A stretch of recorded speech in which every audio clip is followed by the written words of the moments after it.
Hello, hello, hello. Welcome to another episode of Unresolved Textual Tension. Will might decide that he never wants me to open again after that. Today, William and I, hello, Will, say hello. What is it that precedes my name usually in these recordings? How would you describe me? Will is a curmudgeon. He likes things, but he likes What kind them of his handsome? way. What kind of handsome? If you had to I'm use so an adverb. sorry. I am so sorry, everyone. Excuse me. My handsome bitch. William is It's here. me, your ruggedly handsome co-host, and Katie. And today, the book we're doing is Vicious by Victoria E. Schwab. Yes. And she's a pretty prolific author, but this is the first time we're reading one of her books. This was for our book club. It was picked by our patrons. So if you would like to pick the books we do in the future, join our Patreon and support independent journalism. And this is a book that, I think we both thought had pretty high highs and pretty low lows, is how I kind of described it to Katie. Overall, it felt like a dental procedure. It kind of felt like, when I felt the pain, I felt the pain. No pun intended for those of you that have read the piece. But when I felt the pain, I felt the pain. But honestly, overall, I was numb. Also, I read A Darker Shade of Magic by the same author. Have you read that, Will? No, I've never read any of her work before. I severely, superly think we should compare the two, because it's funny. The vicious nature of this book actually suits the story structure of A Darker Shade of Magic almost more than this. And you almost feel things more interestingly, more dynamically in that book, I felt, than in this book, using the same narrative structure. And I think the only difference is, in this book, one of the big tools in the narrative structure is time jumping. We go back and forth and back and forth and back and forth. And honestly, it's quite well done. However, my thesis is, William, is that it takes away the tension of the story in many places, and I think it was misused towards the end. I actually very much agree with that. I think it's also something where she was really good at setting up the bones of the story, but then didn't quite know how to make them work in the end. Yeah, in terms of the plot, or bring them to a conclusion that was satisfying. And then the book also just cuts off really shortly. But very quickly, the premise is there's two dudes in college. And they're hot for each other, and they want each other, but they can't have each other because they're both sociopaths who This is Katie being toxically masculine and engaging toxic masculinity by acting like men cannot have close emotional relationships without being gay. No. Seriously, though, they are not gay for each other. Right. They are definitely just friends, but yes, continue. But our main viewpoint character is Victor, and his friend is Eli. And Victor is kind of a odd duck. He is kind of sociopath coded, even though he's not quite there. He is sociopathic coded. It's very specifically done in several instances where I was like, I don't know, maybe this person, meaning the author, has some experience, or maybe they've done research, but it does definitely feel more sterile in the depiction of it. Yeah, and it I'll talk more about that as we go, but he's kind of coded that way, and they discuss in their world, they're like, sometimes there are extraordinary people, or AOs, I think they're EOs, extraordinary. So the X-Men. And basically Eli does a little bit of research on this, and they figure out maybe we can make one. And we can turn ourselves into one. And that goes not very well, because we pick up 10 years later, and we're going to jump between these two plot points where Victor has just gotten out of jail because of something Eli did. And now he's out for revenge against Eli. And Victor is a little bit super villain coded. And so this is kind of a vaguely comic booky villain and super guy. It rang a la what is it called? Breakable? with Yes. Yeah. yes. M. Night Shyamalan. Yes. Breakable, Split, and then whatever the other movie was called. Do you remember? No, but it is kind of coded that way. It's kind of like Breakable in terms of, or not Unbreakable, in terms of like it's a very sort of muted examination of superhero tropes. It's not going for like the bombastic Glass. It's not going for like the bombastic boys inversion of superheroes. It's going for more of like, how would this actually kind of play out in real life? And I really liked how that element worked and it came together. But it did not steal its own identity from anything else. That's what I found the issue with. I felt like as I was reading the book, it felt like a pantomime of a concept that the author basically took. Like, honestly, like for anybody who has not read this yet, it is just like those movies. It is exactly like those movies. And it feels like a pantomime of those movies without an identity in and of itself. And I think there are characters that could have provided that. And I think that there was atmosphere and writing skill that could have provided that. But I think the plot itself is what staled. I think that the plot portions, I think, are the weakest part of this book, because it really does feel like, so we talked about the flashbacks. Up until the middle of the book, I was like, oh, these are complementing each other really well with the story and the present. And we get to a certain point where the two kind of like meet, and you're like, okay, cool. Now the plot, like, we're done with the flashbacks. But no, we keep doing more flashbacks to other characters. And it's like, I think the author didn't quite know what to do to fill time, and she wanted to explore these characters. And she does it well. Like, the flashbacks for these two characters work really well, but they don't add to the plot. And again, the plot is very like kind of like it's water thin. Secondary. Yeah, it's very water thin. It's like having a stew that doesn't have any nice meaty like thickness to it.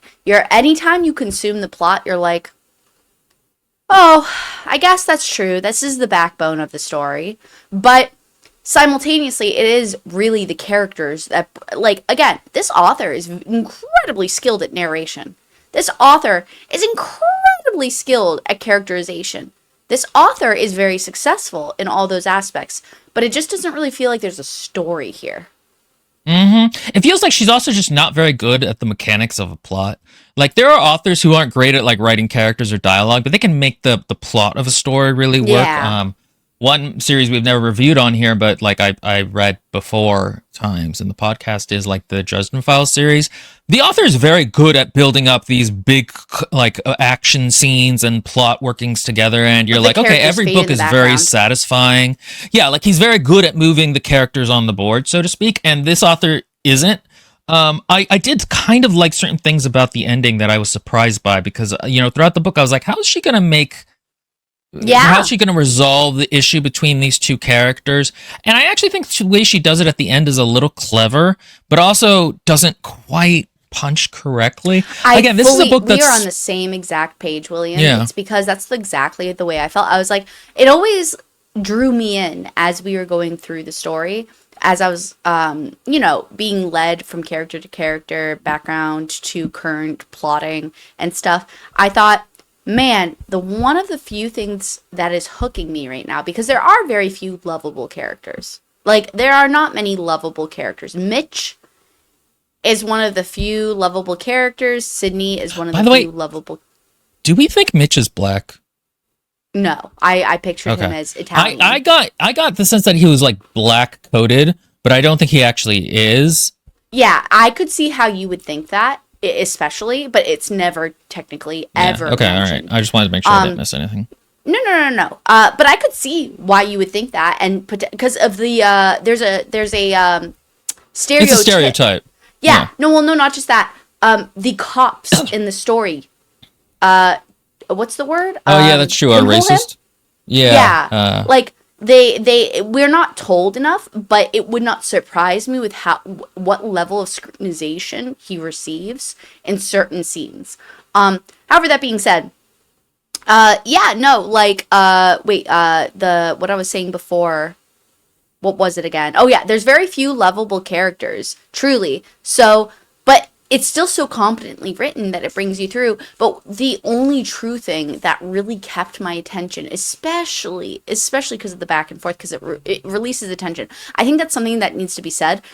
You need to be really careful, even if you're a really skilled writer, with going back and forth in time, because I think that takes away a lot of tension that loses your readers. And so one of the few things bringing me through the story was, how is this going to be resolved? Like, there's no way, like, all I can picture and the tone of the story, I think it's going to be a sad ending. And I mean, I wasn't surprised by the ending. It was exactly kind of what I thought was going to happen, which even takes away more, like, tension. I don't know. Like, there was a lack of tension in this book. Yeah, there really... It builds it up to the middle point, and then after that, it gets confused. And part of it is the character of Eli kind of changes in a way that doesn't make a ton of sense.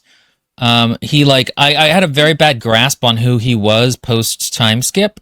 Me too. The book is not great about characterizing him as good as his as well written as his relationship with Victor is in the first half. And then also there's two other characters we should mention. There's Serena and Sydney, who are sisters. And Sydney is picked up by Victor at the beginning of the book to like help her out. And she is like a small child who has mysterious powers.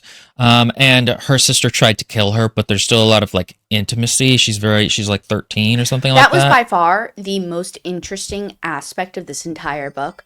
Oh, sorry. Let me put this on silent.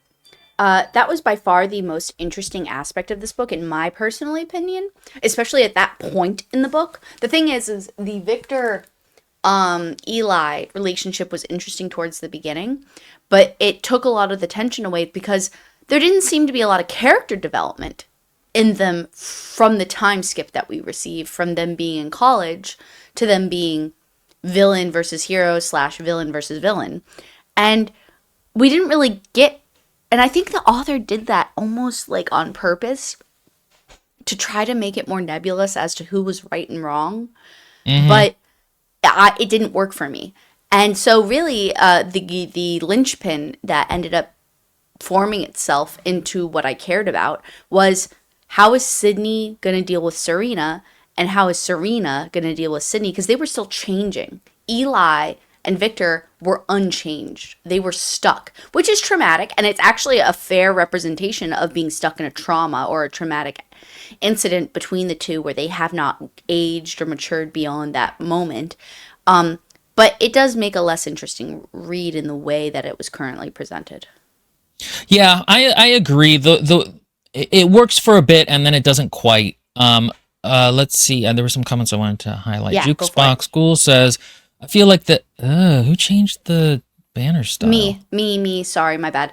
Also, everybody liked this one the best. So cartoony. No, it was not cartoony. Me. I was like this, and they were like, wait, go back to the other one. And so I clicked on this one, and so that's where we're at. I feel like the exploration of superheroes in a realistic setting doesn't really work here because it's too secretive. I think it does. I think it works better as an exploration of like the X-Men than it does as superheroes per se. There's a pedestrian way to how these concepts are kind of applied that I think works well. And I agree. So for example, I would really have preferred I feel a really good example is I just went and saw Sinners last night. Mm-hmm. Have you seen or heard about that, Will, or anything? Yeah, everyone keeps saying it's fantastic. Oh, I wouldn't say it's groundbreaking, but it's really good. I watched it. I cried in several moments. There was a moment where I was like, I'm a little bored. But that happened for approximately like 8 minutes to 10 minutes in the movie, and then it picked back up really good. But I think the best application of the supernatural currently right now, as far as what interest goes, unless you go like fireworks supernatural, is when you insert the supernatural into a completely, like you were saying, mundane setting, and then it creates like either a thriller or a horror or some type of revenge like true revenge. I mean, this is what this is, actually, guys. This is a revenge story, but it doesn't really feel like a revenge story because the emotion is missing, because it's not in a close, intimate setting like it began with. And so it went from tiny, tiny, tiny middle school, like college roommates, they were roommates, to I'm a villain, you're a hero. But it doesn't really work well in this book. It feels, as a villain origin story, I was like, okay, this is kind of an interesting take on it. But as an actual like villain versus superhero story, I don't think it really works great, and I feel like that Agreed. doesn't come into fruition great. But we should start with the plot. Let's do that. Chris M says, I think that starting in the cemetery made it feel like they would be very important to the story, but it amounted to nothing. Yeah. Correct. So the story starts with Victor and Sydney, the main character, sociopath guy, and the girl with mysterious powers, starting to dig up a grave in a cemetery, and we find out that Victor is on the path of revenge against Eli, and this is gonna do something to like ring out a bell so that Eli knows he's still around. And then we cut back to college years, and we'll probably describe this sequentially. Why don't we, after you give the premise, let's go actually in chronological order, because otherwise, narratively, let me say, guys, it works. Like, again, the authors are very skilled. Like, I can't imagine many other authors that have jumped through time other than what is the one book we read where it was like the murder of something, and there was a boathouse in the end, and they talked to each other near the boathouse, and it was like her like going through the different bodies of different people throughout the day. Oh, yeah, the 7.5 Deaths of Evelyn Hardcastle. Exactly.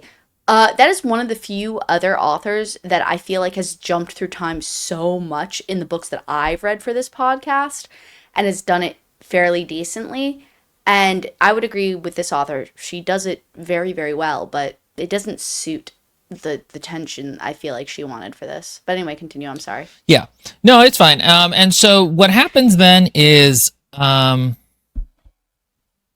something popped up on my screen. So it starts with, so we're gonna go through this in a linear fashion. Back in college, Eli and Victor are hanging out. Victor, again, is a little sociopath coded. He's like a little cold on the inside and has kind of repressed emotions, or just a little bit lacking in emotions. He gives me also, oh no, go ahead. Also, and I was gonna say, there's a lot of, and this kind of comes out more as the story goes on, but the way he thinks is sort of very utilitarian in how he treats other people and what he wants. And that, to me, I thought was so well put together, because he's still a compelling character, even though he's not a good character for a lot of this book. I still wanted to see what was going to happen to him next, and I actually still had a lot of, I still identified with him a fair amount, even as he's thinking about these things and doing it like that. Well, you know what I think really pulled the rug underneath that, and I won't go into detail until we get to it, but I think the actual story of why he feels he needs to get revenge is dumb. I think, no. He did it to himself. I agree. He did it to himself. Like, he doesn't deserve revenge, honestly, and so I don't feel like he needs revenge. The author is so good at painting them this way that I felt like the pantomime of the satisfaction of revenge, but I didn't actually see why the justification for why he felt he needed revenge. I was like, I'm sorry, dude. You're kind of a shark. You're a sociopath. You did it. You started it. Yeah, this is kind of your fault. And I think there's an extent to which that works as, again, this is like a villain origin story. Yeah, no, we start off out of college. It's a gothic, but also very modern college. And so you get like, which it does actually make sense. It paints a picture. It has its own identity in a way. So it does actually work. And we have Victor Vale, who I did think this was quite clever. So listen to this, guys. Our main character, well, one of our main characters technically, but our big main character, Victor Vale, actually has alliteration for his name like many superheroes do, right? And it's funny because at one point in the book, Eli says he wants to change his last name to Ever. And there's two reasons for that. Number one, because he wants to, like, likes the idea of living forever or always being eternal, and, like, there's a whole discussion on it. But there's also the idea that he wants to be a hero.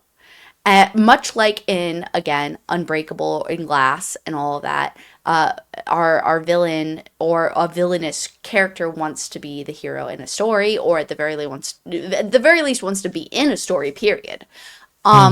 And it's funny that Eli changed his last name to Ever from Cardale, but Victor already had the makings of, like, you know what I mean? Like the archetype of the hero for Victor Vale. So it's almost like, the author definitely did that on purpose, where she's like, oh, like, you know, we're going to turn on its head what is a hero, what is a villain.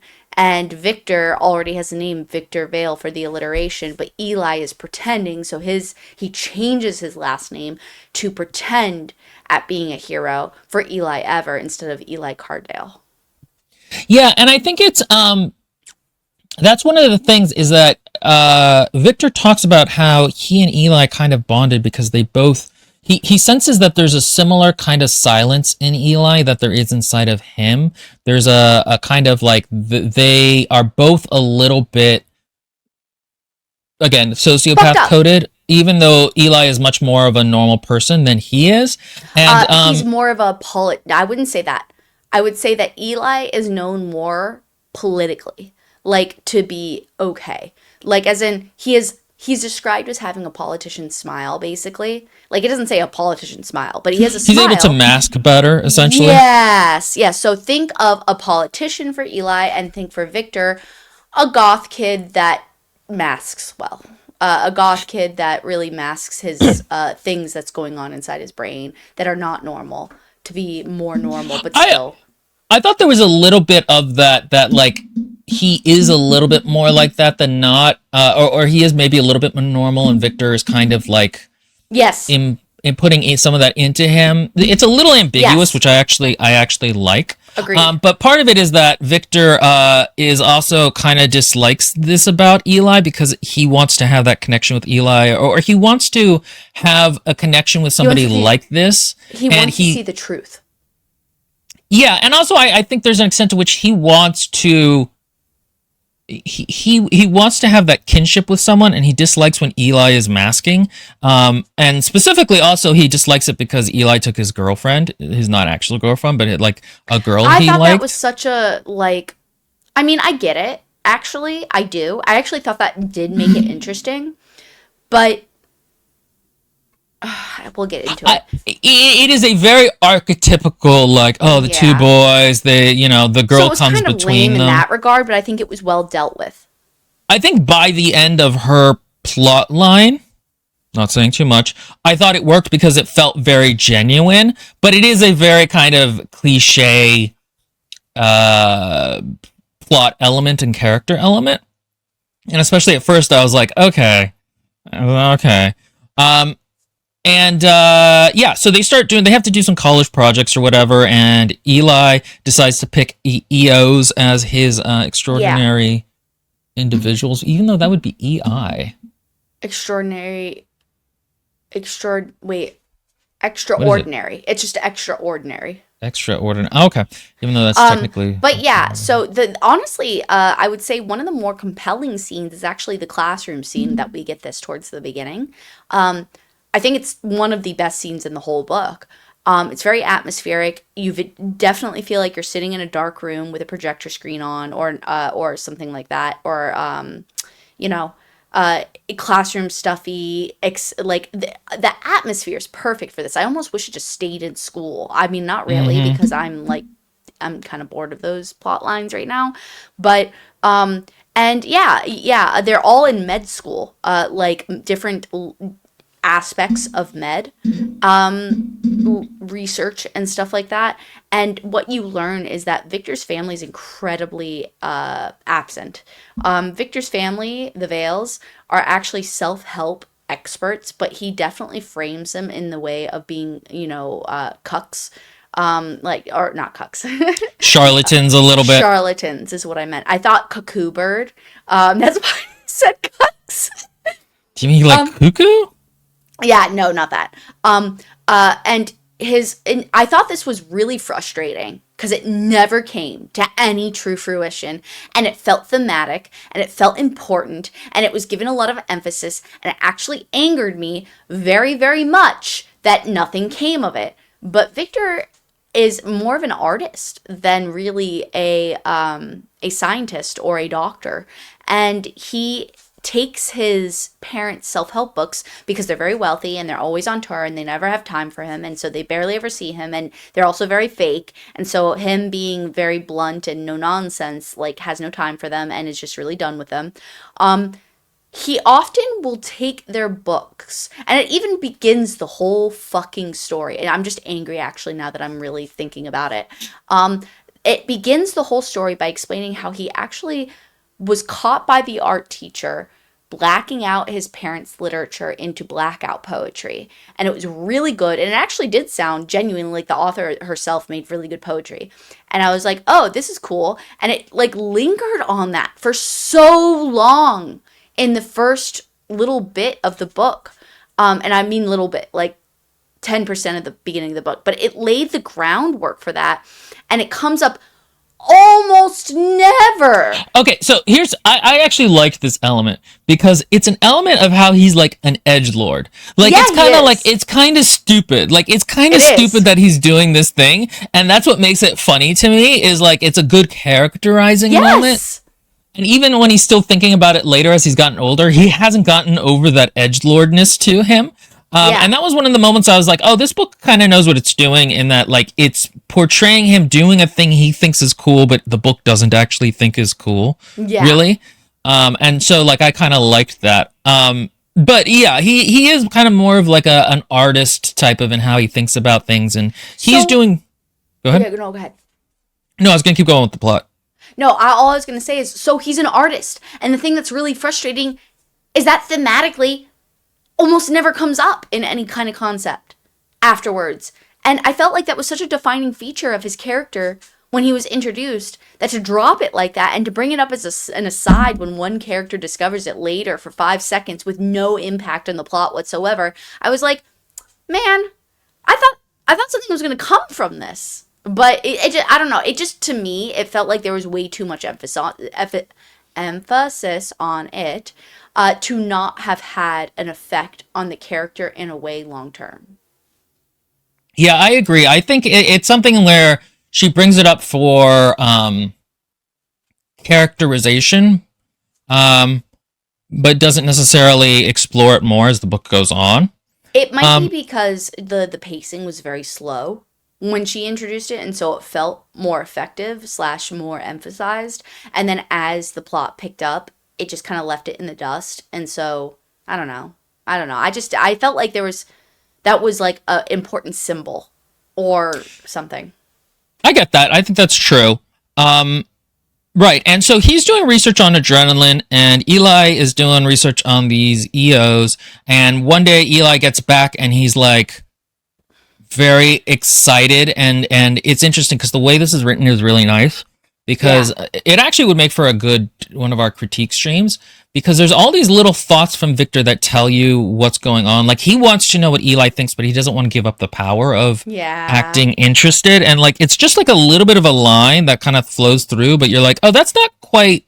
It's well, okay. Here's the thing. No, here's the thing. I think a lot of people have little selfish thoughts like this, but authors don't like to actually admit that that's how they think. In that, there is an extent to which it's like, oh, we all have these little shitty thoughts, but when we actually put them on the page, they come off really badly. And I really liked that she included those. And I think that's what I really liked about Victor, is he's kind of a little bit of a shitty person in a way that we all kind of are. Yeah, and in his case, it just keeps going farther and farther. But like, there's a lot of those kind of little like things. Yeah, I almost and no, I'm gonna wait on that comment. Okay, let's continue with the plot. So anyway, yeah, go ahead. Do you want to continue? Yeah, I'll just continue real quick. So basically, Eli finds out that like, oh, okay, EOs are probably created when you die with adrenaline in your system. And he's gonna like write this down. And Victor almost immediately shifts this into, oh, we should try it out. And it's explicitly said because he didn't want this Left to be behind. just Eli's discovery, and he didn't want to be left behind and be the sidekick of the story. And again, that is such a selfish motivation that at the same time rings very true for how I don't blame him. I also like, I feel like I remember, so I won't get off track too much, but I remember when I was younger, and I must have been in the beginning of high school, end of middle school. So that means, guys, like for non-Americans, like 13 to 15. I remember coming up with a story based off, it was from a manga, but like so I mimicked it off of it. But I came up with a story, and it came from a dream that I had where a whole bunch of my friends got powers in an alternate universe. So it's very like I forget what the term is now. There's like a whole term isekai. for it. Is that what it's called? Where somebody goes into another world and they're like Yeah, overpowered. secondary fantasy. Yeah, exactly. I queen of it because back in 2008, I was like, oh, that's me, and my name was Venom. But leave me alone. Leave me alone. No, it's a good name. Shut up. Shut the fuck up. But anyway, the point is I remember I had a dream, and it was that whole like shtick where it was like everybody else got powers but me. And so I was the special one because I was the only one without powers, but really I had a secret power. And so, you know what I mean? You know what I mean? Yeah, that trope. Yeah. So, but anyway, the point is Victor's that for sure. And I don't blame him. Who wouldn't want to be part of a superhero franchise? I mean, not the death and destruction and sacrifice, but like the cool power Speak for part. yourself.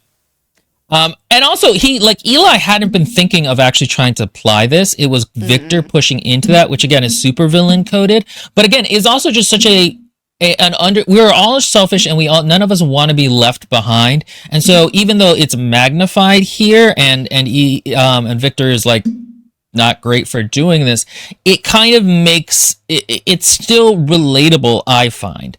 Part of this is that I myself tend to have very calculated way of thinking, and not necessarily always an emotional way of thinking. And so to me, it resonated a lot with like, oh, he can recognize that this is what he wants out of the situation, and this is how he can get it.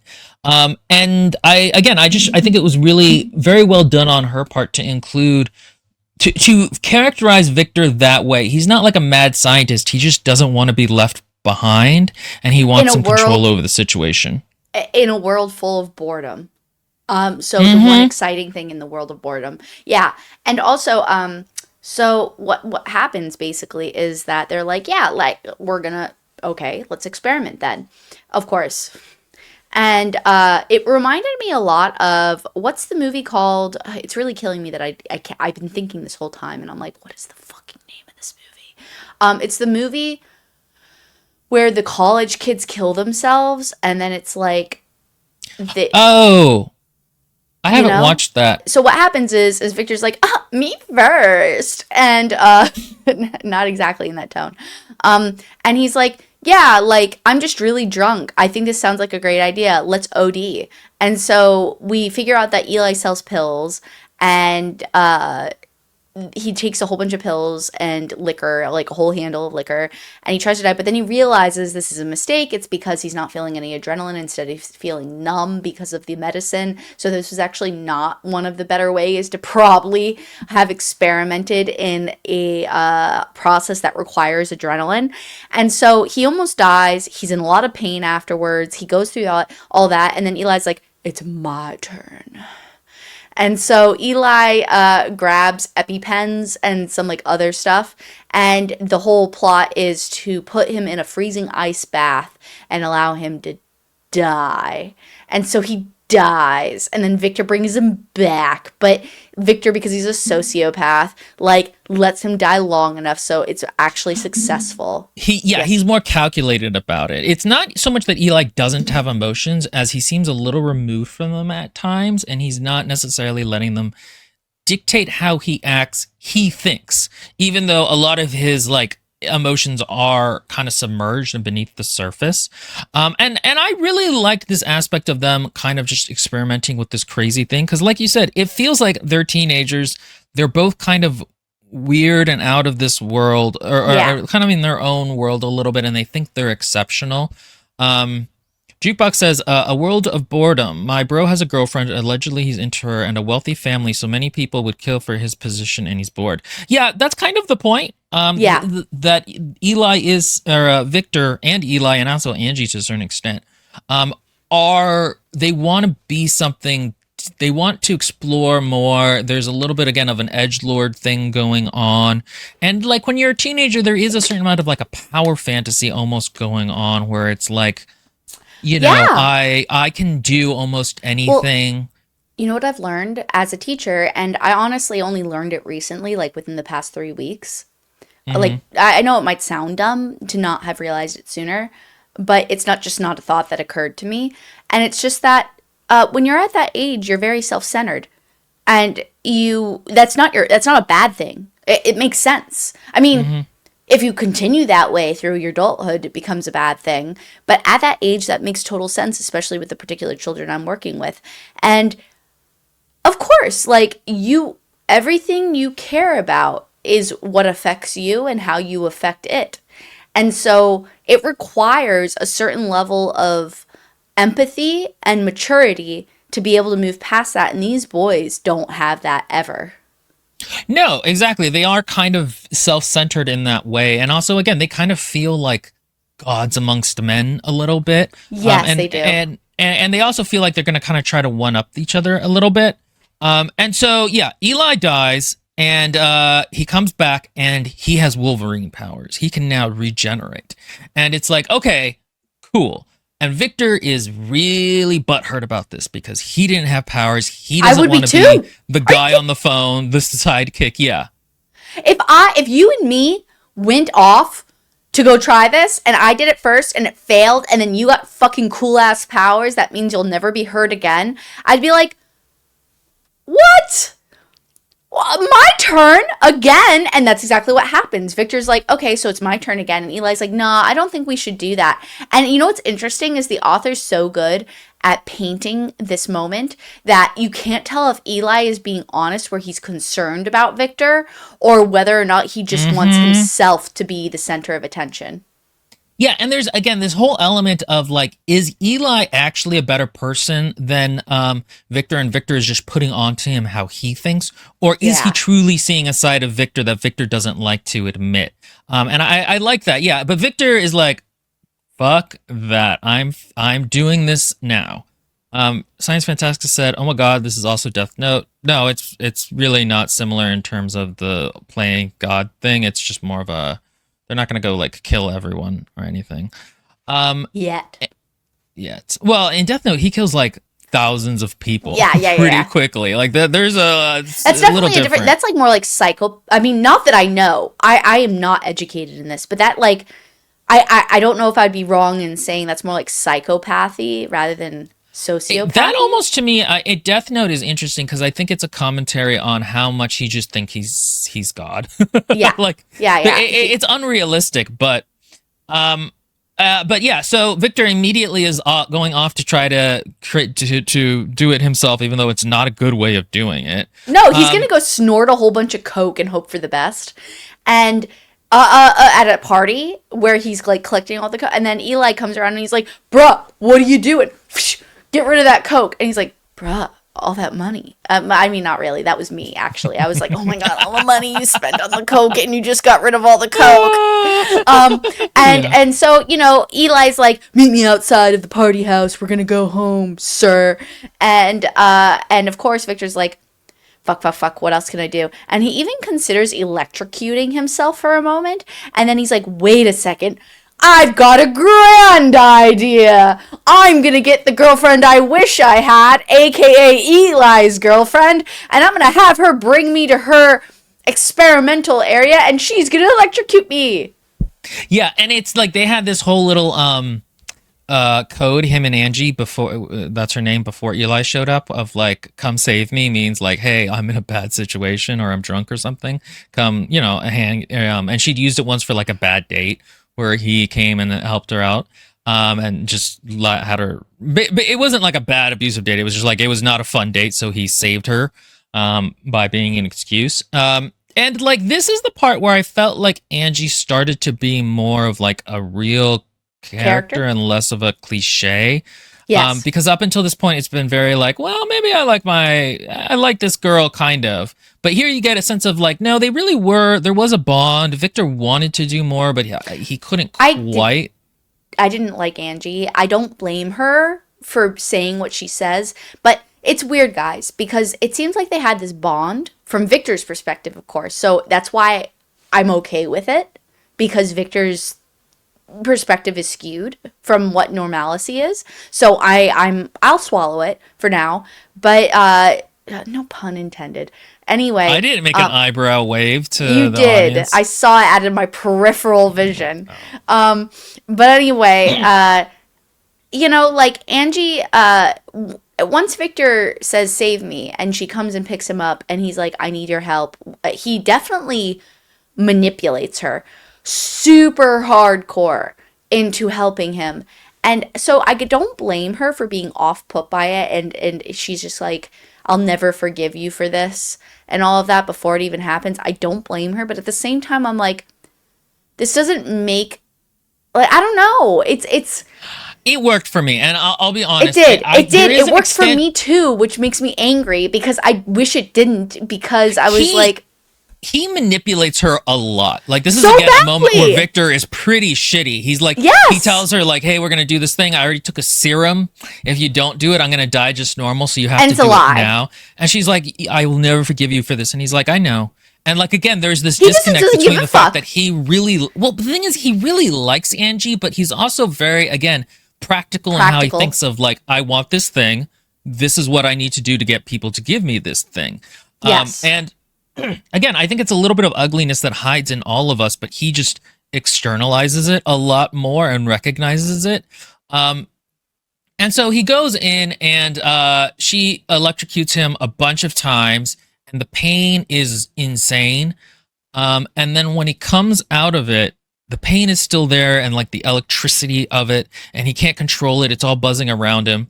Yeah, and she comes to check on him, and she dies. He kills her, like just with like his power. It loses control, or just isn't in control, and it snaps, and she's dead. He literally kills her from too much pain to death.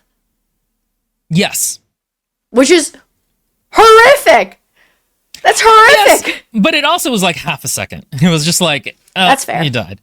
And this is the part where I started being like, and so the thing is, technically, Angie is fridged, right? If we're looking at this from like tropes or whatever, I didn't feel like it was that bad because there's other female characters in the book, and also again, I kind of felt like Angie was like a real. This is again a thing where she occupies a cliched place in the narrative, but I did feel like she was a person, and her loss was maybe the only thing Victor would actually kind of care about, and Eli would care about. I think from a plot perspective, it doesn't work great because by this point I was like, oh, what did Eli do that Victor is so pissed off about? And like, I think it would have been better if like Eli had like killed her or something like that. Let me rephrase this too, guys. So this is what I was talking about before too. It did not justify to me why Victor feels he is justified in seeking revenge, because what happens is, like we said, he kills Angie. He's specifically in his right, well, I don't know if I would say right state of mind, but he manipulated her into helping him extensively. Like, it's not just like one or two things he said. It was an extensive little plot that he, not to have an oxymoron there, but like he just kept weaving his web of lies, and he manipulated her and persuaded her into helping him. And then he kills her. And then he's like, walks over the body. And I'm like, oh, that's cold, but that kind of makes sense in this moment because he's just gone through it. Like, he's in shock to a certain degree, no pun intended again. But he's like in shock. He's already a little weird. So like, and weird as in like a lack of empathy. So that kind of plays into it. But then he so what happens is he calls Eli, or Eli calls him or something, and Eli finds out that, and because Victor says, hey, Angie's dead, and he's like, how did it happen? He's like, it was an accident. And so Eli calls the cops on him, and so Victor gets arrested and then brought to the jail, but then he escapes because of his newfound powers, and he goes to Eli, and he's gonna, like, he circles Eli like a shark with blood, line with food, whatever metaphor or analogy you want to make. And I'm like, bruh, like, why do you feel justified in getting revenge? You literally killed this dude's girlfriend that he loved, and then you came after him to kill him, and you were his best friend. So I think there could be an element. This isn't in the novel, but it's a missed opportunity, I think, for him to start blaming his actions on Eli because he can't handle them. I think that's not really in the novel. That's the thing you can infer, maybe. But baby in there. It's in there. Like, it's in there enough where I'm like, oh, I get it. He's blaming Eli for his own actions, and it's very, like, it comes across, but it doesn't come across like super competently, I don't think. Yeah, and again, I think this is the part of the narrative where it starts to fall apart a little bit. I think mostly he's just annoyed that Eli betrayed him to the cops. But again, this is the part where it's like, okay, his reasons for revenge just aren't that good. It's like, and so Eli betrayed him to the cops, but he didn't really care about his life beforehand or anything like that. So it's not like he lost his life or anything, or like, why is he still thinking about this 10 years later? I would have thought it would make more sense if he tried to get the superpower and couldn't and got into jail before he could get it. And like, then in jail, he was eventually able to give himself this power because it was like, oh, okay. Like, it's mentioned he's in solitary for 4 years in jail, and it's like, that is actually an absolutely horrific amount of psychological torture to go through. Solitary is a form of torture, and it's a pretty bad one. And so, like, I would have liked crazier.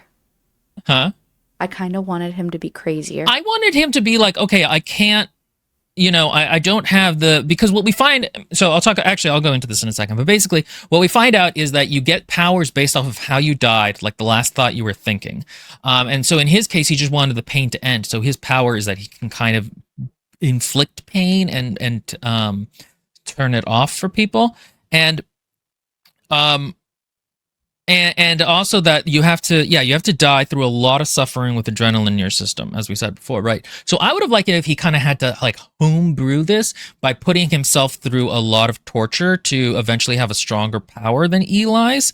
And like, that was one of the reasons he had such a sunk cost in vengeance on Eli. Because in this actual thing, Eli doesn't really do anything that bad. He called the cops, and then he killed Victor when Victor was like, seeming like Victor knew he wasn't going to kill him, but there's no way for Eli to have thought that. And so this again is, I think, the part where the book kind of starts to fall apart. And this is about halfway through the book. This is the part where I was like, okay, this is good. We're done with the flashbacks though, right? Because we've kind of reached the last of their usefulness in terms of catching up with the plot. But it's not. It never stops. It never stops. Yeah. And the author is so good that it works mechanically, but it doesn't work, I think, like, to help the plot evolve. Who was it? Oh, yeah, Gwen had said, I think it's supposed to be unjustified. And yeah, I think it is also supposed to be unjustified, but it just doesn't feel very satisfying to read about. You know what I mean? I think there's also kind of a mismatch where, because Victor's emotions are so submerged, it's not really clear that he just kind of wants to screw with Eli. Like, it really needs to just be explored a little more, like, in terms of, like, is he doing this because this is the only way he feels like he can bond with Eli? Is he mad at Eli for taking part of his specialness? If he's like, if I have to be the villain to his hero, that's super hot for me. Let's do that. And I don't mean hot sexy, but like, I mean, that's what interests me, you know? Like, I want to be a villain to his story. He's not a hero, so I'd like to turn it on its head because it's so fascinating because the machinations. Or even it bothers me that he is now masking as a good guy even though he isn't, like as he was doing in school, but now on a superhero level. I think that would be interesting. These are all things you can infer. That vaguely comes across, but yeah, again, it's one of these things where you can infer it from the novel, but it's not explicitly in the text, and so it's weaker because of that. A couple of things. Mr. Miss Alisa had said, talking about Angie's death, but Victor and Eli didn't really care. And Chris says, yes, like Miss Alisa said, they don't actually care. They will so sleekly think that they try to act like they care.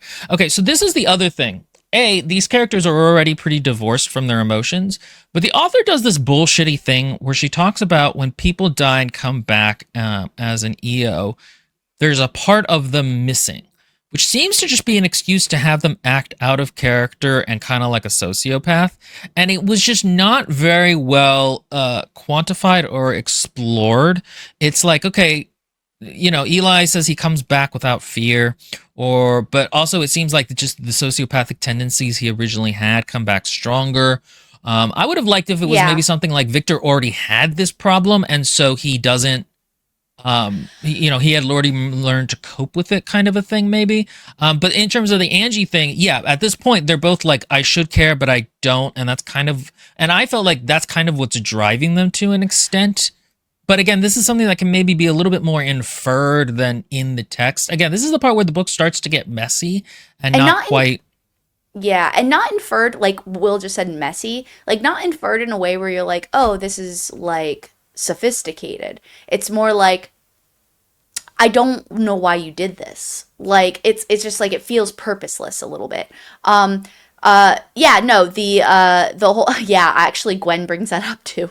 Oh boy, the whole Vampire Diaries series turning off my humanity all over again. I hated that so much. It was such a gimmick. It was such a what's the word? Plot contrivance? Yes. And so it's just like, that's how I kind of felt about this. I didn't feel it was that strong, because partly this isn't in a way to absolve characters of doing cool, evil stuff, and then later we can be like, oh, they were actually mind controlled the whole time. It's also not as strong. It's more muddy. These characters still have emotions and connections and empathy. It's just that it seems to be like tamped down on. Well, you know what I would have just preferred is to there not be an element in there, like it's a part of a recipe where it's like, when this happens, you lose a part of yourself. Instead of that, of course you lose a part of yourself. You just went through some PTSD level stuff. Like, like, of course you would lose a part of yourself and gain a new part of yourself. I just feel like that should have just been interpreted through the character's journey itself and not like a gimmick as far as like, oh, this is part of the recipe for becoming super special. Yeah, exactly. Like it needed to be more in the text, and it's just not quite. Or even it could have been something kind of interesting in that, like, they think this is something, but actually it's just that once you have super cool powers, it changes you as a person, and they're using it as an excuse. I think that could have been kind of interesting. But I think it serves a little bit as a plot contrivance so that characters can be weird afterwards. And I don't think it totally comes through either. It's because it's almost like a part of you died. Well, no, I feel like you could say that probably about anybody that goes through a near-death experience, because I remember watching a small like interview with somebody who had like their brain popped open and they died, and then he was brought back and he went through all this stuff, and he was like, I kind of miss the quiet of what that was and the comfort of it, and I kind of struggle with mental health issues now, because now I just kind of want to go back to the peace that brought me. Like, that kind of effect on you from the death, I feel like is more human and more nuanced in a way that makes it interesting versus this whole like thing we're talking about. You know what I mean? Like the recipe. Yeah, it could have been done so much better, and it really isn't. And this is it's an missed opportunity. I think it's something where I didn't feel like it killed the book, but again, this is where the book starts to become messy. So like an example of this is that there is so actually Chris M says, don't know if I saw that is true, because Sydney seems pretty normal. She even says though that there's a part of her that's kind of missing. And so like again, this is where I mean, like, they keep saying it, but they don't, that's not really explored by the novel of what that actually means per se. And so, so for an example of this is Mitch is the big dude who is like Victor's sidekick after they escape from jail.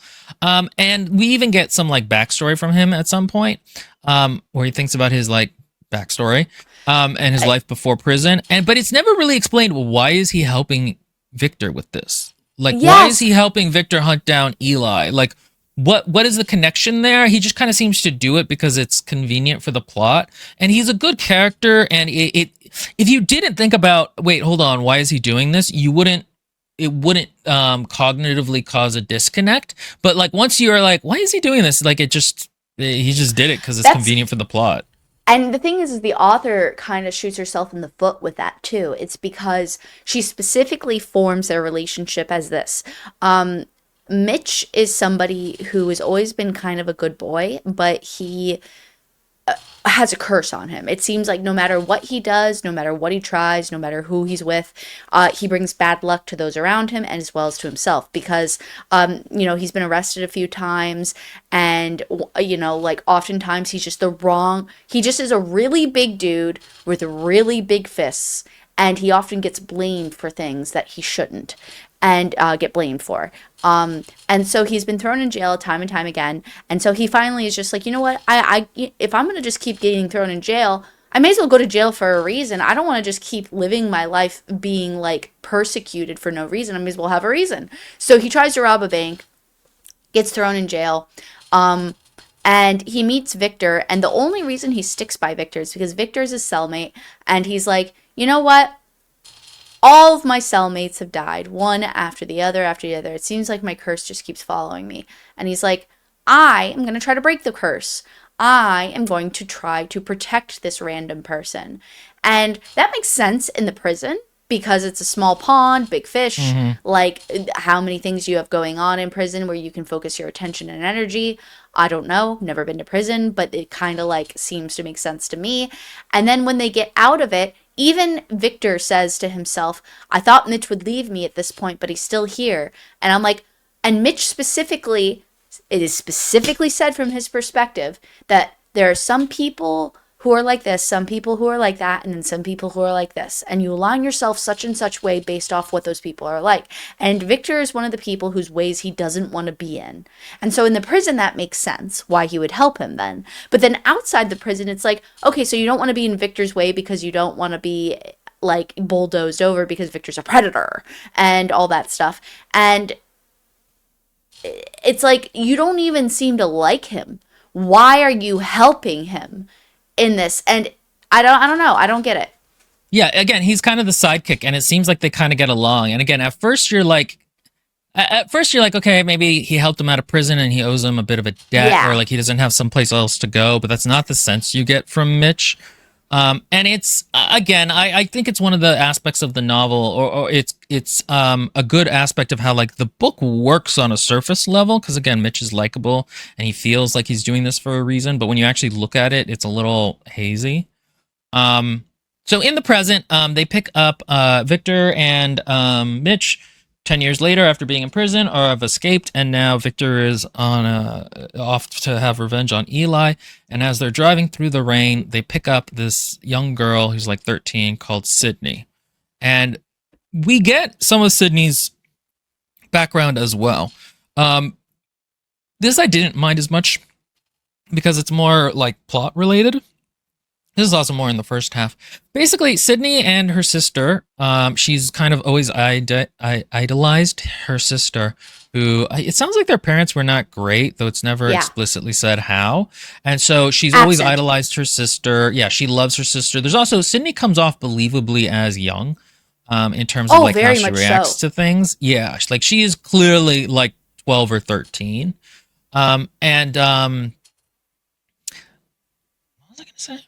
Oh, yeah. And so her and her sister are having a picnic on ice at one point, and the ice breaks, and they both drown. But the powers they get out of it are Sydney can now raise the dead. And she's dead herself. And she's also dead herself, essentially. And then Serena, her older sister, also gets powers, but we don't learn about those until a little bit later.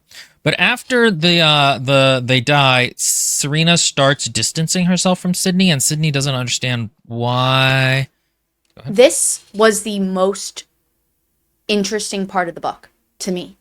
Because when Serena distances herself, we get Sydney's perspective, and Sydney's like, this sister who's always been parentalized due to our parents and has been basically my mother in some ways, She now won't look at me in the eye. She won't stay with me in the hospital. I've been in the hospital by myself without parents or Serena for like 2 months or a month or something because they're concerned about her temperature and her general like being deadness. And they're like, what's wrong with you? And so they're trying to figure it out. And Serena just is like absent, completely absent. And I'm like personally, and I think we're deep enough into this, I'm like, fuck Serena. I'm like, I hate you for doing this to this kid. And then it only gets worse because, hell, Serena suddenly comes out of the woodworks and is like, hey, little sister, want to come spend a weekend with me? And she's like, no, Serena, I have school. And she's like, how about during the summer for your birthday? And of course, Sydney can't help herself. She loves her sister still. And she's like, yeah, that would be great. And so she goes out and gets picked up by her sister and her new boyfriend. Whose Eli name? Ever. Yeah. Oh. And fucking like her sister, the whole goal is to like it's very hurtful. It's because you get it from Sydney's perspective, and obviously Serena doesn't care about Sydney's feelings. She doesn't care about Sydney's how she's doing. She sees Sydney as a corpse who's come back from the dead in her sister's guise. And she's never stopped for 5 seconds to consider, hey, maybe my sister actually is my sister, just like I'm me in a certain way. Like, what's happening is this. Yeah, what'll happen is, and we'll get to it in a second, but basically in this moment, they bring her to a field to revive a corpse, and Sydney doesn't really want to do this, but again, there's an aspect of like, she's this like is her a child, and it's a dead body. Yeah, and it's like, okay, there's a good betrayal of like who she thought her sister was, and she knows that her sister isn't that person anymore, but she can't let go of it because she's 13. And she races the body, and Eli is like, oh, cool, and he goes to kill her. And what we found out through like the present storyline is that Eli is going around killing EOs. And he's like a serial killer of EOs, essentially, and so this is him trying to do that. If he had a cult, he would be a cult leader. Like, he's just like, I have a belief system. My belief system is that God granted me this power and that all other EOs are monsters and that I need to, not elucidate, shame, execute them. And but like as humanely as possible. And so it's very self-righteous, which makes you, the reader, angry. And so it's like this... It's this well-constructed anger that the author infuses in you through his self-righteousness, but that's like basically the only reason you want Victor to win the whole time. It's because otherwise Victor's kind of the asshole. Like, I got the sense, and this is where Eli's character gets muddy, because we start getting from his point of view what happened, and how he got to this point, and it's just kind of like he was religious. But the thing is, you never got the sense in the first half of the book that Eli was very religious, and also not religious in a way of like, EO people are abominations against nature, I have to go kill them all. Like, he's not religious in that judgmental way. He's just kind of like mildly religious. It kind of works for me though. It's because it kind of makes sense in a way. He is stated as being religious, but like his family was religious, so it was more of a trauma for him in a way. It came across anyway to me. And while he's in college, he, I think, seeks out this EO stuff because it is so supernatural and because he's seeking answers in a certain way that his family has instilled in him, that there's this one answer. I mean, it doesn't explore this at all, guys, but like this is like this little like tidbit that I get inside myself. And so when he dies and comes back, it kind of makes sense to me that it would be magnified times a million, that he would think, and plus it's healing powers, so it's like he's like, of course God has touched me with his hand and now I can heal. What would be more interesting to me is if Eli could heal others, and therefore he felt empowered that he could provide God's hand to others, and then that would make it even worse if he took that away and felt he could take it away as well as give it, just like kind of Victor in the give pain, take away pain. And I think that would have thematically made more balance to it, but whatever. I think the thing about it is that when characters in a book, or even actually in real life, start doing something with a vehemence that isn't borne out by their stated motivations, you go, okay, what's going on here that's an unstated motivation? Yeah. Like, okay, so is it because now he feels freakish, he has to, kill other people? Is it because now that he feels like there's a piece of him missing, he needs to devote himself to God?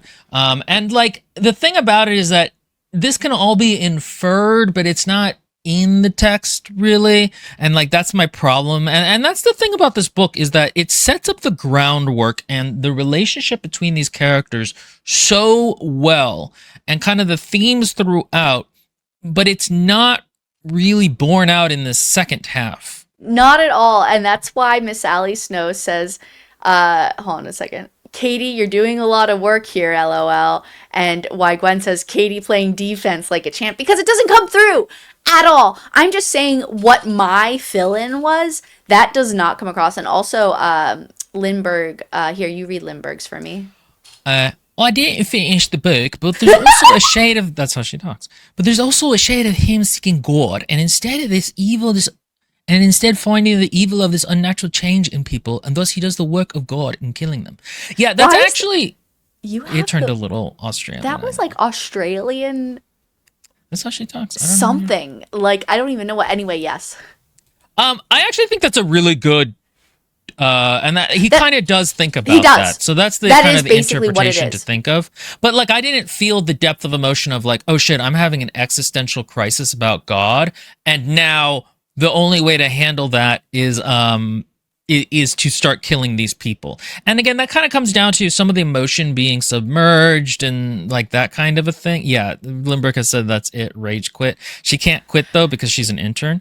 And so the most she can do is like not come into work. And so, it's there, but I didn't feel it necessarily. She's right that he does say it. He does kind of explicitly talk about it, but the depth of emotion wasn't there for me.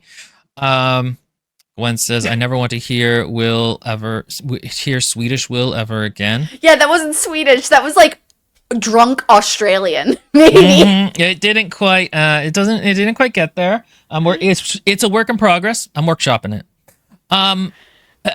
Basically though, we start getting Eli's perspective of him going and killing these people, and he kills some of them, and then he meets Serena. And he's going to go kill her. And she's like, why have you been stalking me? Like, she knows what's up. I will say this. Serena and Eli's relationship is, I don't personally find it interesting, but objectively, it is a fascinating representation. What we find out is that Serena's power is now that she can make people do anything she says. It's kind of like if you watch Jessica Jones in the first season, that guy's power, it's sort of like that. And I actually really liked this. Kill something, kill switch, kill David Tennant. Kilgrave. Yes. And I actually like this because she talks about how like all of a sudden she has this power to manipulate people, but that makes it boring. Everyone's doing what she says, and like she finds them more disgusting for it, and she's just like, all these disgusting maggots, all these people just adhering to my will. And so what little fight Eli's able to put up, she's like, oh, that's hot. Yeah, and I like that. I thought that was actually really well. I thought that was an interesting pairing, and B, I thought it was like it's an interesting way of being like, what would having a superpower like this be like in real life, in terms of like, not like how could you use this on a battlefield, but how would it affect your relationships? She can't even control it though. Like it's not like she can turn it off. It's just what she said. So she's never with a person truly themselves. And so that would really mess me up. So honestly, it makes a lot of sense why Serena is the way she is. Yeah, exactly. And like, I thought that was really a very interesting, one of the few ways that this book kind of really talks about powers and what that would be like in real life. There's also a point where like, it's kind of brought up that like, it would actually be real bad if everyone had EOs, because that's what Eli thinks when he ends up and goes and kills his professor. Which is true. So his professor can't recreate more of them. And it's like, that's actually true. You don't necessarily want everyone to have super powerful powers over everybody else in society. Like that would be really destabilizing. if it's a thing you can create versus a thing that just kind of sort of happens, X-Men style. And that's what I kind of mean is that like there's no like superhero league or non-superhero league. Eli is just kind of doing his own thing and is actually kind of like a serial killer in that he enjoys the ritual of hunting down these people. He's not kind of like a serial killer. He is a serial killer. Yeah, he is a serial killer. And again, I think it would have been better if this had been a little bit more explicit that Eli is just me. It felt a little bit of like a heel turn or whatever the term is into villainy. Yeah, a pivot. Not necessarily that like he always had, you know, this need to go through rituals and break laws a little bit. There's a talk I watched by a psychiatrist who is also a sociopath, and we're actually for next month we're going to be reading it for the book club. We're going to be reading Sociopath, a memoir is what her book is called. And it was really fascinating. It was like 45 minutes long. And she was talking about how being a sociopath isn't really what people think it is. Like, you know, she does have empathy. It's just very muted. She finds like there's almost like an energy building up in her that needs to be released somehow. So she would do like she would break into people's houses and not even do any crimes there. She would just be in the house and she would feel a need to do it. She said that the way it's expressed in Dexter is actually kind of true. There's a relief when you do these things. There's also a need to like control yourself. Like she's talking about how she's peed herself multiple times because there's something about the holding on to this thing that's slightly uncomfortable. Yeah, I don't know that I would, like, I mean, I'm not obviously a sociopath. Well, I don't know. But, like, I don't think I'm a sociopath. But there's something orgasmic in a way of it. I mean, that's kind of like the way losing control usually feels like in a way. But it's also, like, what level of self-hatred or self-recrimination do you have over that loss of control in that moment? Like, I was going to compare it to something, and I don't remember what it was. Oh, self-harm, in my experience. Right? Like, it's the same thing where it's like, there's this like buildup of anger or energy. It's not even anger. It's just energy, expression that pressure builds and builds and builds. And I've only had like maybe 3 moments in my life where I felt that level of bursting sensation. To have that constantly all the time is maddening, I'm sure. So Gwen says, writers basing stories and characters on shallow assumptions of mental conditions. Never seen that before. I actually think this book does it much better than most in terms of portraying the more nuanced version of sociopathy that the psychiatrist talked about in the book. Is that like it's not just like I'm a crazy person who doesn't feel and can calculate. It's like, no, there are certain ways that my brain works that require me to kind of manage my behavior. It changes my behavior, but it's not necessarily an evil thing. And part of the problem is that people only really do research on criminals with sociopathy. They don't actually like look at non-criminals.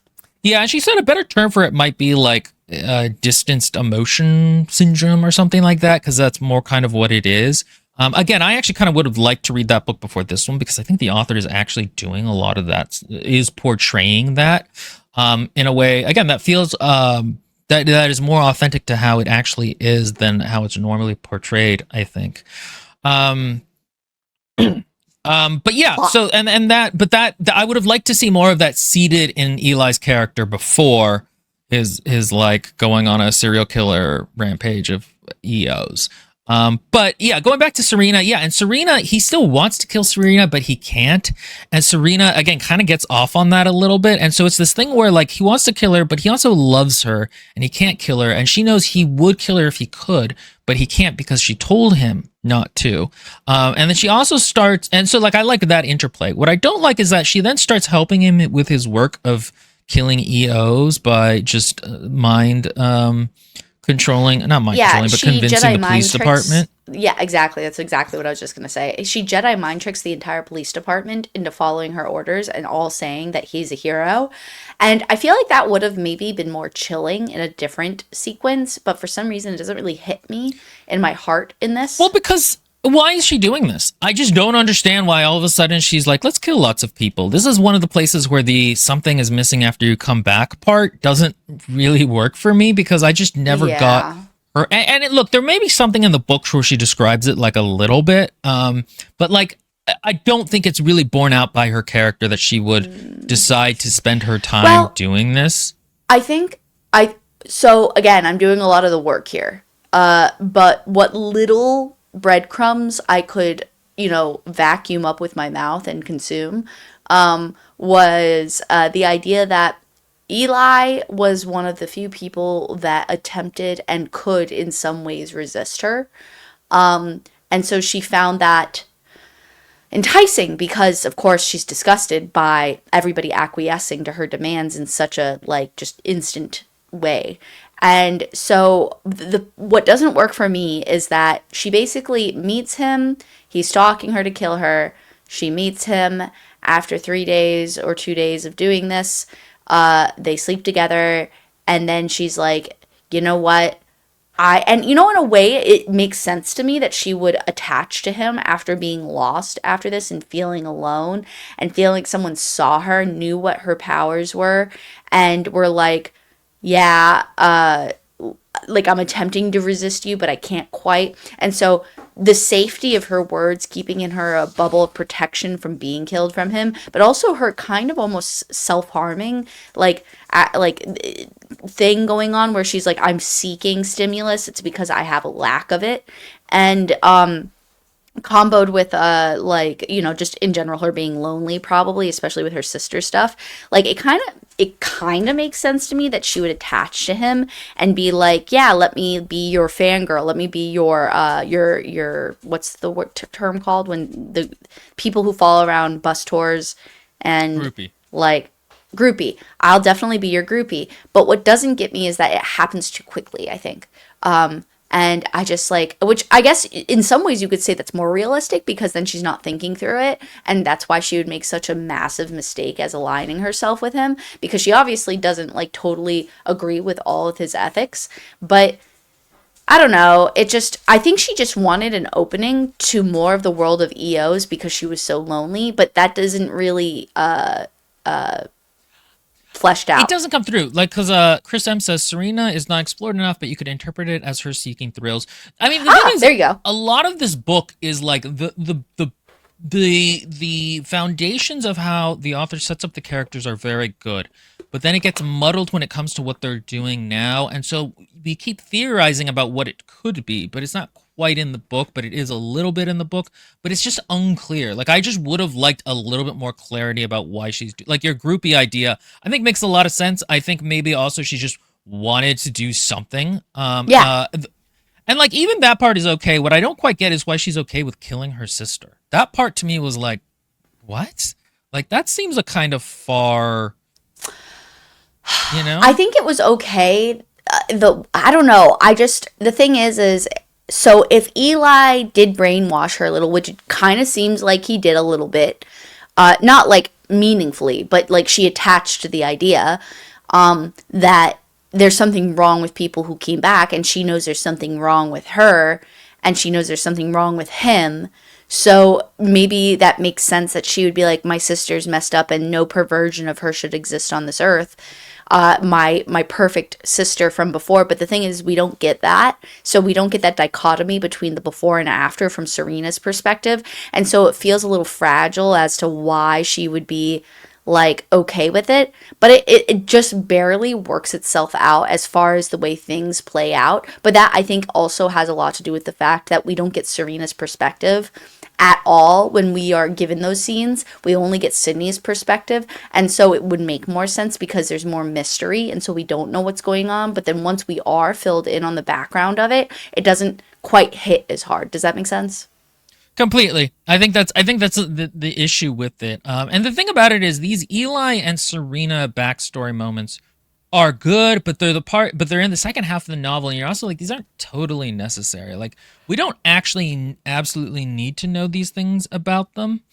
Um, yeah, yeah. Kristen Yeah, says, that. initially I thought it was Eli calling the shots, and that's why Serena lured Sydney. But later on, when Serena's power is revealed, it no longer makes sense. And the thing is, we're in her perspective, and I don't even know why she's doing it. This is where I think some you come back and something's different is leaned on too heavily as a plot contrivance. Uh, because Serena is never really described as like a sociopath before this. It's described that she kind of likes to manipulate people, but in a normal human way. But it's not. She didn't have this inherently as part of her behavior. Um, okay, basically the actual plot of the current modern day stuff I find kind of We're caught up to, which is ironic that you, well, not ironic. It's a good time to bring it up because at this point we've given you all the backtrack stuff. Now we're up to date, and this is where the actual like current day stuff happens. the grave that Sydney and Victor were defacing is an EO that Eli had lured into trying to steal from a bank and then killed him so he could be a hero. And this is, again, one of the plot lines that's a little vague, that feels like the author thought, oh, I want to write something about villains and superheroes in a subversive way. So, like, maybe Eli is doing a bad thing but seeming like a hero because he needs to feel like he's a hero, but it's just, there isn't quite enough depth to make it work, or depth of emotion. And so they resurrect the guy to lure Eli out, and they also Mitch hacks the computer, which is like one of my least favorite tropes of all time. I know. Really how hacking works. I think we can basically summarize this a little bit because if you're interested, go read it. But like, there's a bit of a game of cat and mouse between Eli and Victor for a bit, where Victor's like, let's leave a calling card. And so he does with this Barry guy, the guy that was killed by Eli to pose himself as a hero. And he comes back, he leaves a hand-drawn thing from Sydney. So it's like I guess Victor was like, draw me a stick figure, Sydney. And it's like his little calling card, and it's very eerie, and it's like, ooh, Victor. And what happens after that? Okay, so the next big moment is that, again, there's a lot of cat and mouse. Like, Eli catches up to Mitch and shoots him, but he had a bulletproof vest on. The big moments are that Serena reconnects with Sydney while they're off doing things, and there's a thing where she kind of like, she thinks about killing Sydney for a minute, but then doesn't. It's because she starts wondering whether or not Eli's right, and she's like, I mean, this girl seems like my sister, but just older.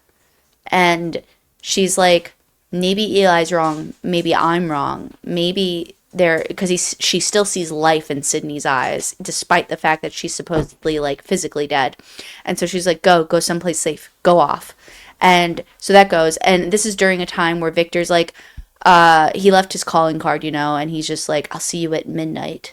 And Eli's like, oh my God, what does that mean? He broke out of prison? I didn't even know he broke out of prison. Where's Victor? He needs to be dead. I have to eliminate him. He's going to eliminate me. Blah, blah, blah, blah, blah. And that's kind of like what happens is that, again, I found this part to be just very boring as fuck. We never get a moment where Eli and Victor really reconnect, and the scene is set for who they are now. Who they are now as people. They have that one conversation on the phone. Excuse me, guys. I'm silently burping. They have that one conversation on the phone, but it's not quite clear. Just so much of this to me emotionally is unclear. Victor has a plan, but his plan also... earlier on, I think Chris M said that like the characters aren't super competent at their plans, and so they're flailing around a little bit. So when they do succeed, it's a little unclear, and B, feels like a little plot contrived, even though it's more like they just kind of happen. This kind of happened to work out. So like Victor finds a guy who can walk through shadows, and then like completely abuses that power for the rest of the novel, and you're like, how did he think this was going to go if he didn't find this guy who he didn't even have this power until he talked to him? What a great point to bring up. It's because it's like, bruh, like you never would have been able to do any of the things you did unless we knew what your plan was originally. But the thing is, we're never privy to that as readers, and so we don't know the caveats he's had to make in order to adjust to the different changes in plan that's come up due to whatever hiccups happen. But so it does, plot contrived is definitely the word I would use, phrase. Yeah, and so it's like, okay, eventually Eli and Victor have another showdown, and It's very bloody with Victor, inflicting a lot of pain on Eli. And they have this big epic fight. And it's like, it's really not that epic, guys. Listen. Yeah, it's not that epic. The emotions aren't there. You're still kind of like, why is Victor so butthurt about this whole thing? And the point isn't that he is butthurt, which can be the point. Is like, you're kind of overreacting and this is stupid, or like you went through 10 years and this is the only thing to keep you going the whole time. It's just like, or like you really wanted to reconnect. There's an extent to which like this plot actually kind of makes sense if you assume Victor just doesn't super care and is trying to troll Eli.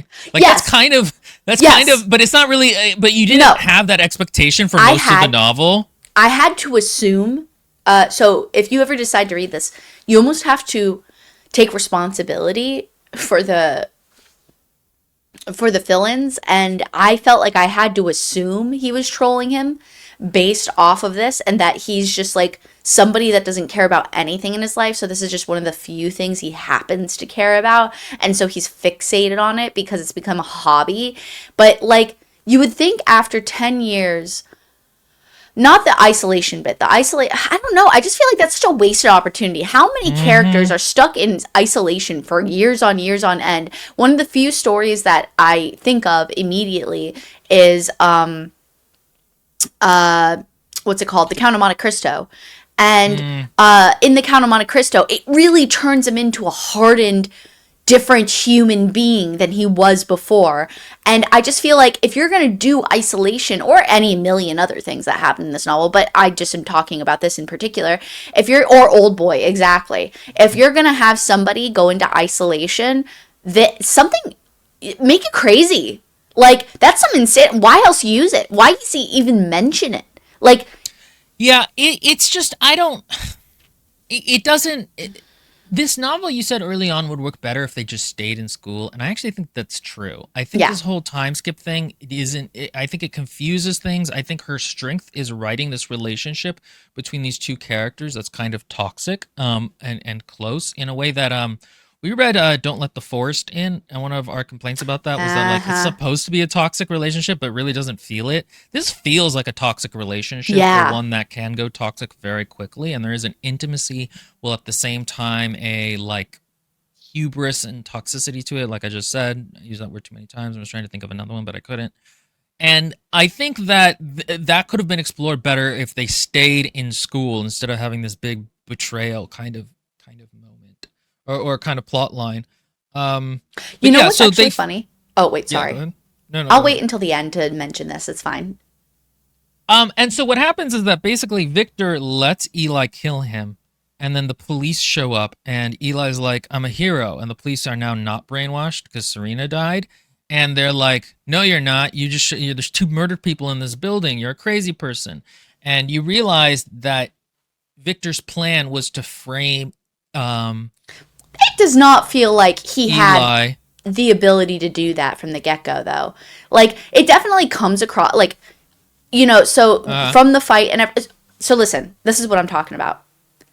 So first of all, we mentioned the Shadow Walker. So first of all, there's that. So I don't know what Victor's plan was prior to the help of that in order to put him in this position. But let's say he did. Let's say he got into the position where it's 1v1, him versus Eli. Well, it's him versus Eli. And then during him versus Eli, he doesn't realize that Eli has like a razor wire. And then Eli takes the razor wire out and he's like, oh my God, a razor wire. And then he gets the razor wire around his wrists and ties him to the chair. And it's like, this was a plot for Eli this whole time, for him to tie him up and kill him. But it seems like a surprise, which makes sense, to Victor himself. And so when Victor is murdered, which is what happens, by Eli, tied up to a chair like that, or whatever, when the cops, flood in, they're like, oh, Eli, you self-healed. They don't know this. But they're like, you have no scratches on you. You have nothing. And you say it's a fight. But obviously it wasn't a fight. It was you torturing this one man until you killed him. And it's like, Victor, bruh, how did you expect to frame this whole framing business if you didn't know that that's what Eli's plan was, and that's what Eli... You know what I mean? You see what I'm saying? It is a little bit it is a little bit like the whole shadow walking thing, where you could think he just improvised based off of what he saw, and like he just knew that going into a building and I fighting guess, and but then then what was dying. the original plan? If I knew, funnily enough, I think if I knew what his original plan was, I think, or it hinted at it or something, and then I saw it go wrong and then it went back right, I think it would have made more sense to me, I guess. I don't know. Bananima said it came off like he didn't even have a plan when he Yeah. left prison. LMAO, because most of what happens is stuff he picks up in the couple days he gets out. I Yeah. think that's actually fine. I think the problem is more that once he knows where Eli is, that's when his plan becomes like YOLO. Yeah. um, and Dragon Slayer says big assumption that Serena's powers wouldn't have lasting implications here. Well, he actually tested that out earlier with the cop that he killed, and then had come back, and he was like, "Oh, it's pretty much Serena that needs to die for this to not work anymore." That's a big jump, though. Even if she did die, how? Because so like one of the people that she brainwashed, he brought back to life after he killed him, and he still followed her orders, and he killed him again. But how was he to know? I mean, based off that evidence, in theory, death should have no erasure of her effect. So how would we assume that even if she dies, it doesn't negate? You know what I mean? Yeah, no, that's fair. That's fair, I suppose. But yeah. So Eli looks like a crazy person when the cops show up who murdered people, and so he like is in the papers. He's now known as like a villain, And then, and of course, I thought Sydney, this it's. was Oh, go ahead. well. So I thought this was kind of a clever way of like what Victor wanted this whole time was Eli to lose being a hero in his. Like Yeah. he wanted that his revenge That was to makes make sense. Eli not a That hero. makes sense. Yes. And I was like, oh, that's clever. I wasn't quite sure how this confrontation was going to go, and I thought it was going to be kind of boring, but that's clever. It's just that the book, but again, it's more like Victor was just out to troll Eli. Yes. Like he never Agreed. really wanted to kill Eli. He just wanted to make him, and the intensity of the emotion isn't there. It can be kind of inferred, but it's not. And then the book ends with Sydney going and reviving Victor.